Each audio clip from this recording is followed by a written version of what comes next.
Did you know that Burkina Faso, a landlocked nation once overshadowed by conflict, now boasts one of the most rapidly advancing air forces in Africa? How did this small West African country manage to rise as a leader in military innovation, defying expectations and inspiring its neighbors? Burkina Faso has flipped the script in a region where air power is often underdeveloped. Its strategic investments in drones, air bases, and cutting-edge technology have reshaped its defense capabilities. But how did Burkina Faso make that happen? Here, we would like to take a moment and thank you for supporting us and being a valued part of our strong community. And if you are not yet a member, we encourage you to join us and help build an even stronger community together. Let's get started.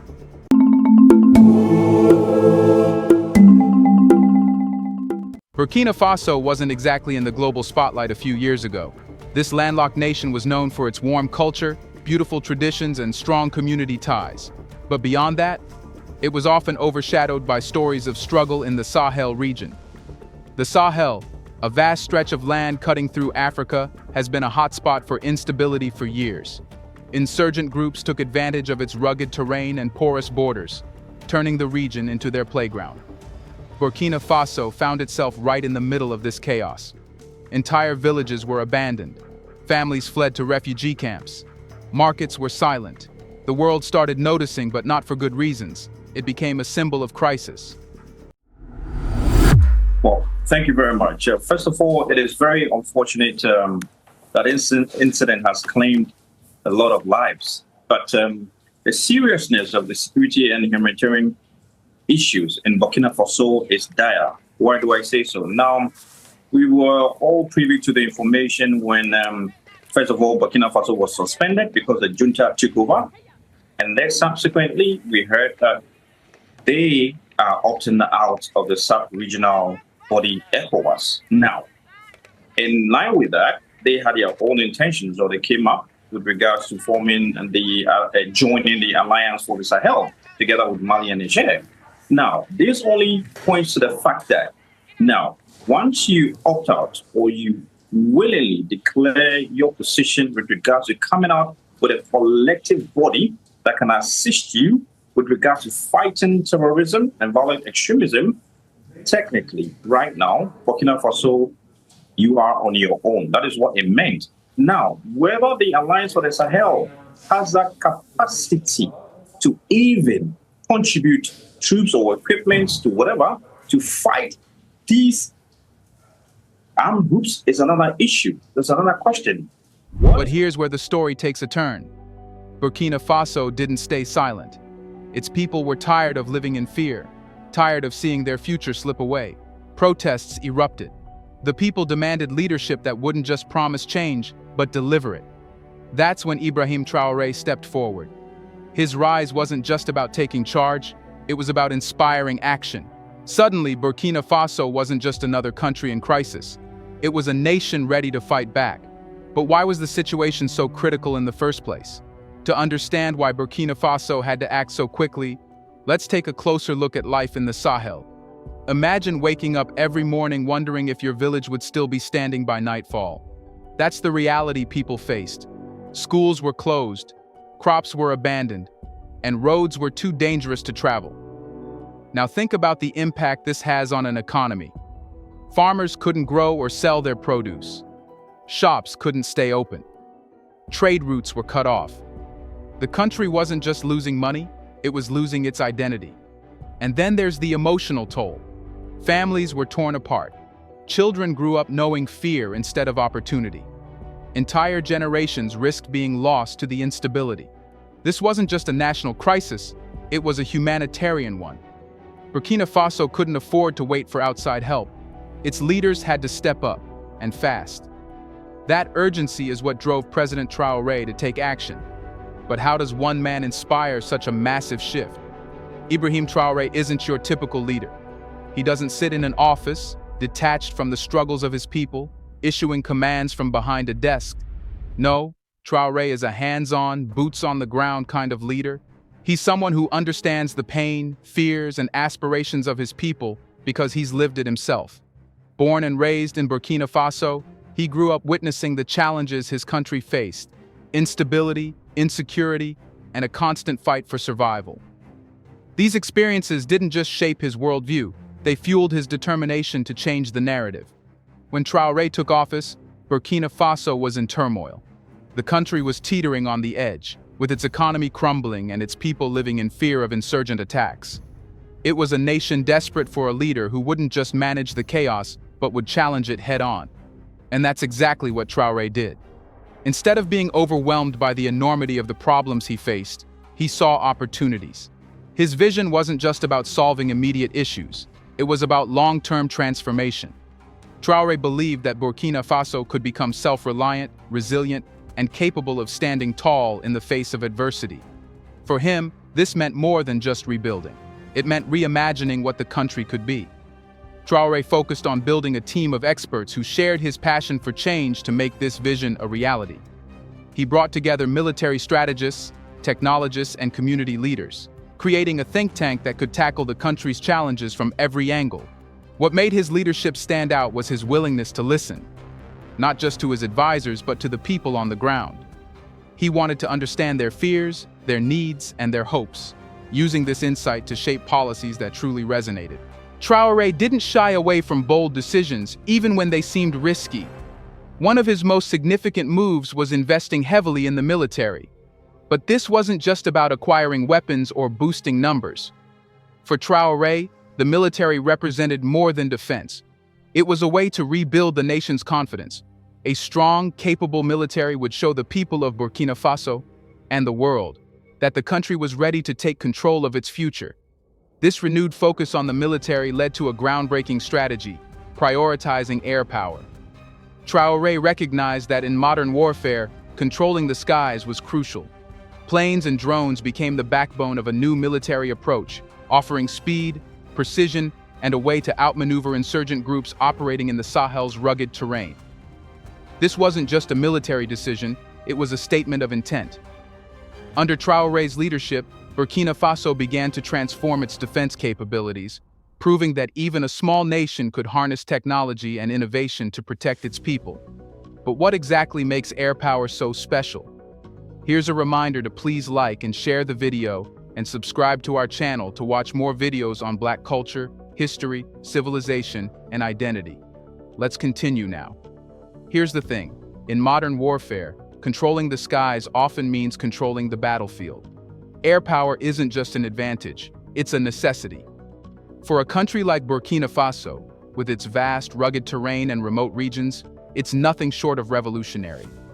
Why? Air power allows you to overcome the obstacles that have historically hindered ground forces, like inaccessible locations and the need for extensive manpower. Planes and drones can do what ground forces simply can't. They can fly over areas that are virtually impossible to navigate by road, especially in the Sahel region where Burkina Faso is located. The landscape is a mix of deserts, savannas, and mountains, perfect for hiding, but difficult to monitor. That's where air power becomes a game changer. Planes can patrol these regions swiftly, gathering critical intelligence and monitoring enemy movements. Drones, with their ability to stay airborne for long periods, provide real-time surveillance, ensuring no movement goes unnoticed. Think about it. Insurgent groups, which once relied on remote locations to hide and plan their attacks, suddenly find themselves exposed. These groups can no longer use the terrain to their advantage because the skies are now being watched. And it's not just about spotting the enemy, it's about acting on that intelligence. Precision strikes from drones and planes mean threats can be neutralized quickly and effectively, often before they escalate into full-scale attacks. But here's something even more significant. Air power isn't just about fighting battles. It's about creating a sense of security. Imagine being a farmer in a remote village, constantly worried about the threat of an attack. Now imagine knowing that planes and drones are patrolling the skies, keeping an eye on potential dangers. That kind of reassurance allows people to focus on their lives again, planting crops, sending their kids to school, and rebuilding their communities. It's not just about protecting lives, it's about restoring normalcy. This sense of safety is one of the most transformative effects of air power. It's not just about what happens in the sky, it's about the ripple effect it creates on the ground. People can start to dream again, plan for their future, and reclaim their lives from the shadow of fear. However, Building an air force isn't as simple as buying planes or drones. It takes time, resources, and, most importantly, skilled operators. Planes and drones are sophisticated tools that require precise handling and constant maintenance. Pilots and operators need to be trained extensively to understand the nuances of these technologies. Beyond that, there's a need for a robust infrastructure. Air bases, maintenance facilities, and logistical support all play a crucial role in ensuring the effectiveness of an air force. Burkina Faso, despite its challenges, has shown a willingness to invest in all these areas. The leadership recognized that while air power is a powerful tool, it's only as effective as the people and systems supporting it. Among all the tools they've invested in, one stands out as a clear frontrunner in transforming their military strategy: drones. These compact, efficient machines have become the backbone of Burkina Faso's air power. So why are drones the star of the show? Drones are like the Swiss Army knives of modern warfare: versatile, efficient, and incredibly adaptable. For Burkina Faso, they're not just tools, they're symbols of hope and innovation. In a country grappling with the challenges of insurgency and instability, drones have emerged as a transformative solution, offering capabilities that no other tool can match. For Burkina Faso, this has been revolutionary. In the Sahel, where insurgent groups often operate in hard-to-reach remote areas, the ability to have eyes in the sky is invaluable. Drones like the Bayraktar TB2 can linger over these areas for hours, tracking movements, monitoring patterns, and ensuring that the military stays one step ahead. They provide a level of intelligence that was previously unimaginable, turning the tide against groups that once used the vast terrain to their advantage. But the benefits of drones go far beyond combat. At their core, drones are about protection, lives, communities, and hope. Imagine a village under constant threat from armed groups. With drones patrolling the skies, these groups lose the element of surprise. Threats can be identified and neutralized long before they escalate into full-blown attacks. This means fewer lives lost, fewer families displaced, and more communities given the chance to rebuild in peace. And it's not just about immediate safety. It's about creating a long-term sense of security. Knowing that drones are watching over them gives people the confidence to return to their homes, reopen markets, and send their children back to school. It's a ripple effect of stability, one that starts with the quiet hum of a drone overhead. What's more, drones are cost-effective compared to traditional military equipment. Maintaining fighter jets or deploying large ground forces can be incredibly expensive, especially for a nation like Burkina Faso. Drones offer a smart, scalable solution, allowing the country to maximize its defense capabilities without overextending its resources. This balance of affordability and effectiveness is what makes drones such a critical part of Burkina Faso's strategy. However, operating such advanced technology isn't as simple as flipping a switch. Drones are sophisticated machines that require skilled operators to maximize their potential. From piloting the aircraft to analyzing the data they collect, every step demands precision and expertise. That's why Burkina Faso has made training a top priority.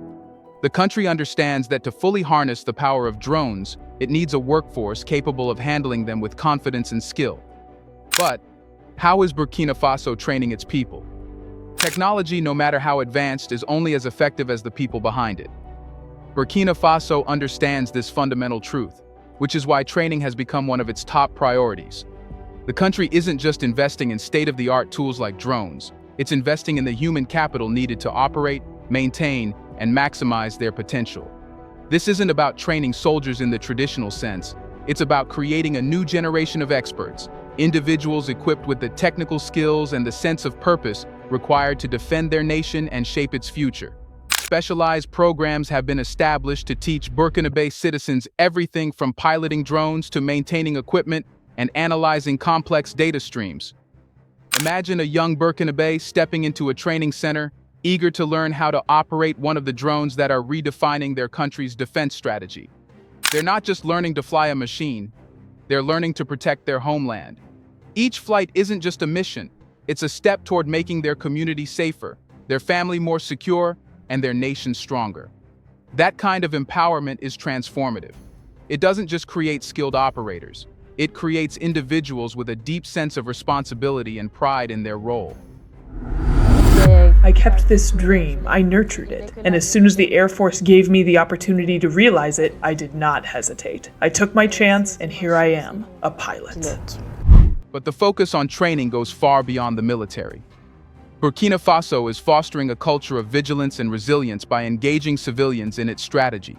Communities are being taught to identify suspicious activities and report them to authorities. Farmers, shopkeepers, teachers, and ordinary citizens are becoming the eyes and ears of the nation. This grassroots approach creates a vast network of vigilance, where everyone plays a role in ensuring safety. These efforts aren't just about defending against threats, they're about uniting the country. When people feel empowered to contribute to something greater than themselves, it strengthens the social fabric. Training becomes more than a skill. It becomes a source of national pride and collective purpose. Of course, training programs require more than just classrooms and instructors. To truly equip its people, Burkina Faso has had to invest in infrastructure to support its growing capabilities. This includes simulation labs for drone operators, workshops for equipment maintenance, and data centers for intelligence analysis. Each piece of this puzzle is carefully designed to ensure that the country's defense strategy is sustainable and scalable. And it's not just about the tools or the technology. Training also involves instilling a mindset of adaptability and continuous learning. Operators and analysts are taught to think critically, solve problems on the fly, and stay ahead of the curve in a rapidly changing landscape. This approach ensures that Burkina Faso's military isn't just reactive, it's proactive. As these training programs expand, so does the country's confidence.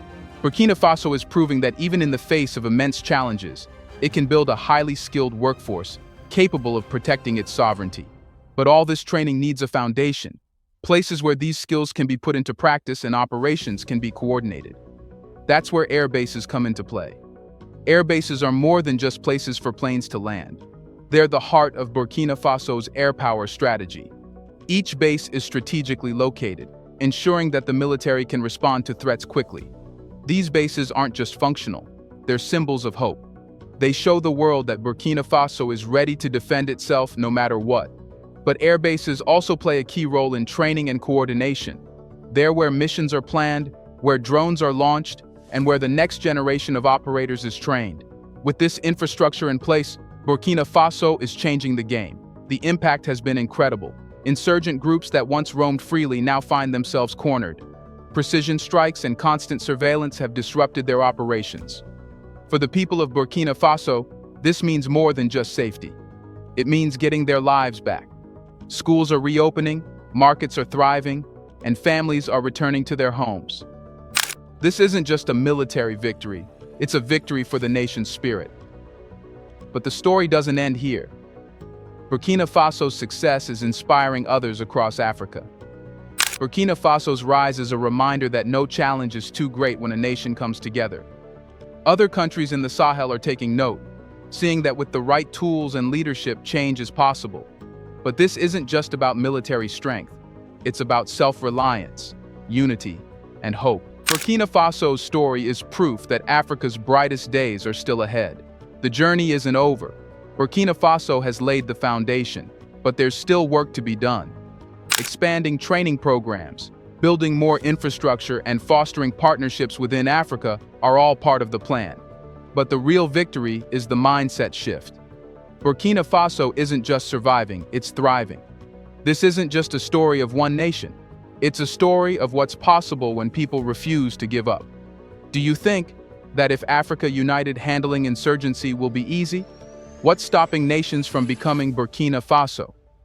Let us know in the comment section. Do you think more nations can follow in Burkina Faso's footsteps? Do you want to watch more videos like this one? If so, subscribe to our channel and press the bell icon next to it. We have decided to bring videos on something nobody talks about: the Black culture, civilization, history, and evidence about how glorious Blacks have been. Thanks for watching, and until the next video, stay tuned.